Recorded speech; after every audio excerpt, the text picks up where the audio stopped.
ఒక అడవిలో ఒక రామచిలక ఉండేది. ఆ రామచిలక చాలా తెలివైంది. ఒకరోజు ఆ అడవికి ఒక సింహం వచ్చింది. సింహం చాలా క్రూరంగా ఉండేది. ఆ సింహం అడవిలోని జంతువులన్నింటినీ వేటాడి చంపి తినేసేది. సింహాన్ని చూసిన జంతువులు భయంతో పరుగులు తీసేవి. సింహం ఆగడాలకు హద్దు అదుపు లేకుండా పోయింది. అదంతా గమనించిన రామచిలక ఒక ఆలోచన చేసింది. ఆ విషయాన్ని అడవిలో జంతువులన్నింటికి చెప్పింది. ఒకరోజు అడవిలోని జంతువులన్నీ సింహంతో సమావేశమయ్యాయి. సింహంతో మాట్లాడడానికి ఆ జంతువులన్నీ భయంతో వణికిపోతున్నాయి. అప్పుడు రామచిలుక ముందుకొచ్చి సింహంతో ఇలా చెప్పింది. నీవు ప్రతిరోజు అడవిలో తిరగకుండా మేము ప్రతిరోజు నీకు ఒక జంతువుని పంపిస్తాం. ఆ విధంగా నీకు శ్రమ తగ్గుతుంది, మాకు భయం తగ్గుతుంది అని అంది రామచిలుక. అందుకు సింహం చాలా సంతోషంగా ఒప్పుకుంది.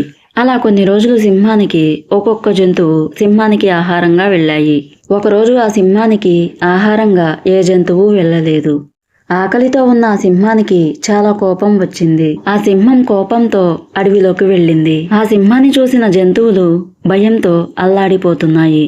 నాకెందుకు ఆహారాన్ని పంపించలేదు అని సింహం కోపంగా అడిగింది. అప్పుడు రామచిలుక ఇలా చెప్పింది. ఓ రాజా, ఇంకో సింహం వచ్చి నువ్వంటే ఏమి భయపడవద్దని చెప్పింది.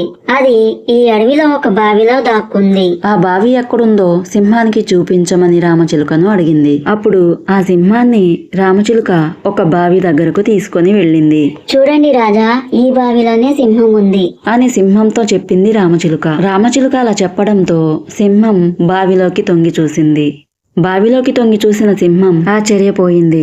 బావిలో తన ప్రతిబింబాన్ని చూసుకున్న సింహం వేరొక సింహం అనుకుంది. కోపంతో ఆ సింహం బావిలోకి దూకింది. బావిలో నుంచి బయటకు రాలేక ఆ సింహం అక్కడికక్కడే చనిపోయింది. అలా రామచిలుక తన తెలివితో మొత్తం అడవిని రక్షించింది.